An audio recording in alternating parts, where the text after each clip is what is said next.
What's going on, guys? Welcome back to 4K Motoring. I'm Chris, and today we're going to be driving on the beach. What I want to discuss today is something that's a pet peeve of mine personally. People that tend to go on the beach without deflating their tires first, even though some of them don't get stuck, it tends to be a big issue for everybody else. It digs big trenches, and it's kind of hazardous to the beach and other beachgoers. So what I want to show you specifically today is the tools I use to deflate the tires, how much I deflate them to, and how that really helps here on the beach.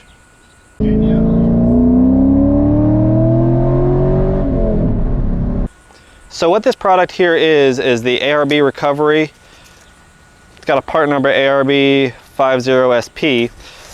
This is an easy tire deflator. There are a couple different brands that make this. ARB is one of the bigger, well-known ones that I'm familiar with, so this is what I keep in my truck. Very easy. It allows you to take the core off of the actual Schrader valve in the tire and really dump the air out of this thing quickly.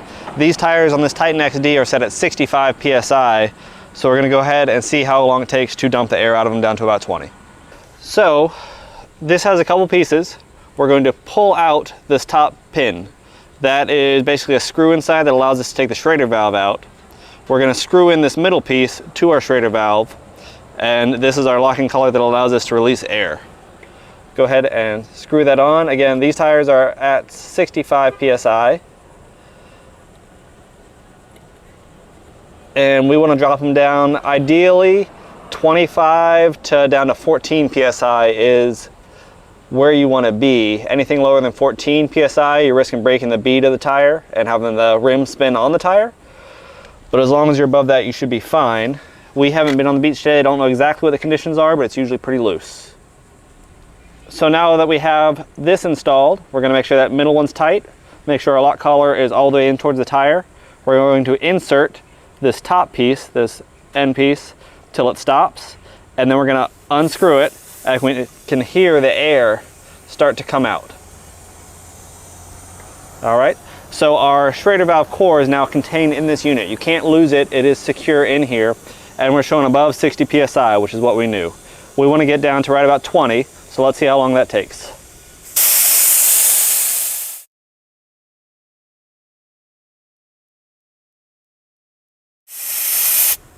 Okay, that is 20 PSI. We're gonna go ahead and screw our core back in. We'll hear the air stop leaking. Pull back and unscrew. That is one tire done. So when choosing tire pressure, the big thing we're looking for is that deflation and widening of that footprint on the bottom of the tire.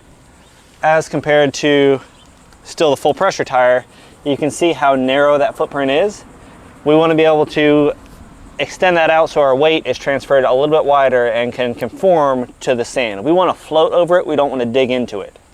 On that end, when choosing tires for driving on the beach, the big knobby off-road mud tires look really cool and they work really well on mud, but when you're on the sand, they tend to do more digging than they do floating. Sand is a flotation game, not a traction or digging game. So surprisingly, the more highway-oriented tires seem to do better floating on the sand as long as your tire pressure is set correctly. After you're done with all the tire deflations, make sure you put your cap back on your valve stem. Otherwise, sand and salt and all gets in these actual Schrader cores and they get locked up and then you can't take them out in the future. So just make sure you protect them. Doesn't have to be fancy, just make sure you have a stem cap you can put back on. So that's the ARB Easy Deflator. Very easy to use, very good to use. Make sure when you pick a tire pressure, you're picking one that's above where your bead needs to be locking, basically 14 PSI or higher. This truck is a over 7,000 pound truck, which is a consideration with 275 millimeter tires. We definitely do need to deflate, otherwise we sink with 65 PSI tires. If you have a typical F-150 or something like that, that's a lighter truck with 275, 285 tires, you might not have to go down quite that low, but certainly the normal highway driving pressure is not appropriate for beach driving. So we're getting ready to get out on the beach. You can see how soft the sand here is at Freeman Park. Trucks like, you know, that Sierra, stuff like that, they don't have any deflated tires at all. And you can be pretty sure of how that's gonna go for them. For driving on the sand, generally 4 high is all you need. You don't need anything, you don't need 4 low or anything like that. Our goal is wheel speed. There are trenches that you'll inevitably fall into. That's totally fine. Make sure you keep enough ground clearance A lot of the smaller SUVs that are more all-wheel drive than they are four-wheel drive will end up bottoming out, so they won't so much run out of flotation, but they will sink or be held up by the grooves and ruts. But for us, the 7,000 pound truck, we're cruising along 10, 15 miles an hour, barely at 1,000 RPM, and the truck is not struggling even a little bit.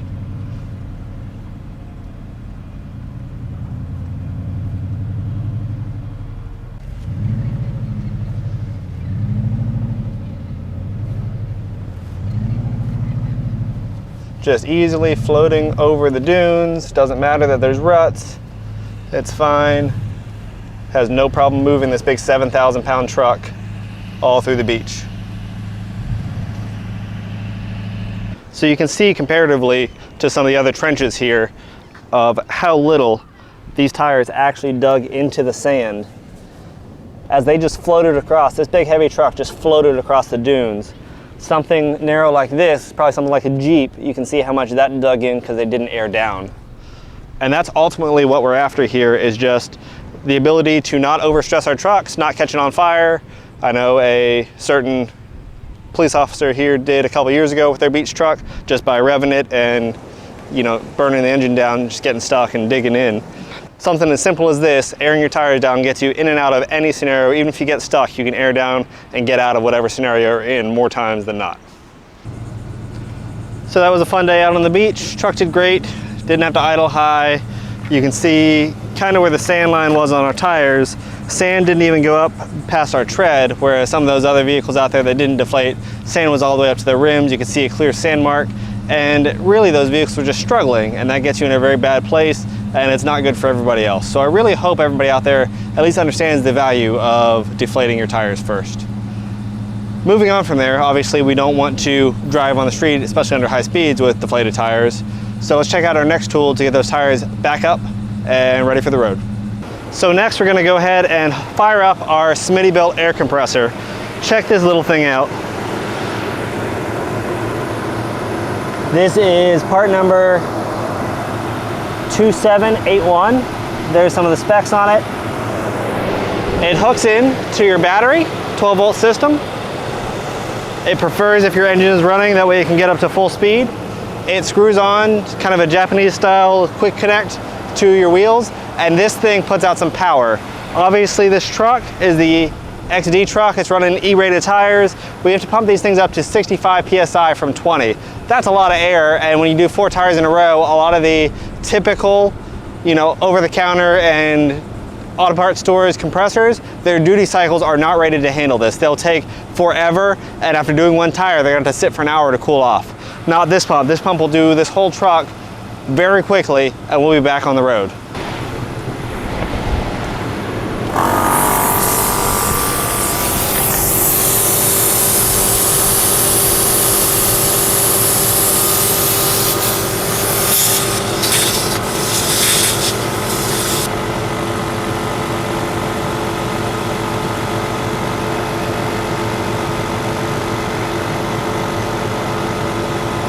It does come with a gauge.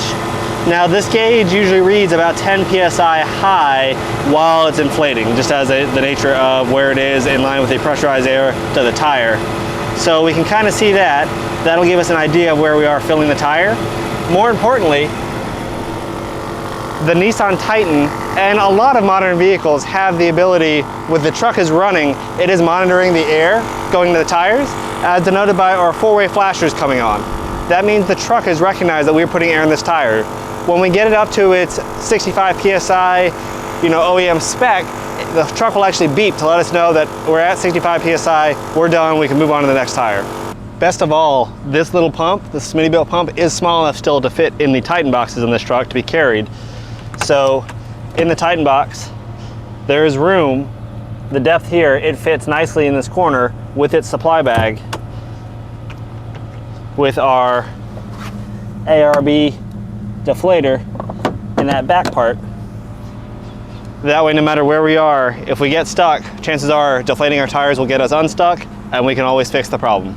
So while this pump is finishing up the last tire behind me, I've timed them, and each tire is taking just under 5 minutes to go from 20 PSI to 65 PSI. And that's pretty phenomenal for a little portable pump like this. Again, it fits in the Titan box. It's pretty awesome. If you have a normal Titan that's not using the XD, you know, weight class, and it doesn't require the 65 PSI, going from something like 15 or 20 PSI back to 35 PSI, which is pretty normal for half-ton trucks, man, this pump makes short work of it and does it in, you know, a minute, maybe 2 minutes max. It does a lot of air. There is a smaller version of this pump that puts out a little bit less air, so a little bit smaller, a little bit cheaper, not a whole lot. This one here, the model that I showed you, is the one that has the high volume, and it does a lot of work. The one caution I'll tell you is that this pump, especially after doing 4 tires up to 65 PSI, it's gonna get really hot. So be careful about putting it back in the Titan box or handling it right after it's done. Put it somewhere safe where it can kind of cool off, and then put it back in the Titan box once it's cool. Well, I know it's getting a little bit windy, but that makes the end of our beach adventures. Tires have been aired down from 65 PSI in this 2018 Titan XD down to 20 PSI. They rolled right on the beach, no problem. 4-wheel drive high, traction control off. It just cruised. I don't even think we need to turn traction control off. The tires didn't spin. They just floated, which is exactly what you want. Engine wasn't stressed, anything like that. That's exactly how you want to drive. Saw numerous vehicles out there getting stuck, spinning tires, working extra hard just because they didn't deflate their tires ahead of time. It's really not that difficult of a thing. An inexpensive part like that ARB tire deflator takes these big HD tires from 65 PSI to 20 PSI in under 2 minutes from unscrewing the valve cap to screwing it back. So full job for each tire, under 2 minutes. Same thing inflating, from unscrewing valve cap, inflating, right at 5 minutes for each tire. It's not a time-consuming adventure. It works really well. Everything is self-contained in the Titan, and I hope if any of you out there have not considered deflating your tires before driving on the beach before, I hope this gives you a little bit more information and maybe provides you a little insight on why you should be doing that. As always, appreciate you guys watching the channel. If you haven't already, hit that like button and subscribe. I'm Chris, this is 4K Motoring, and we'll see you next time.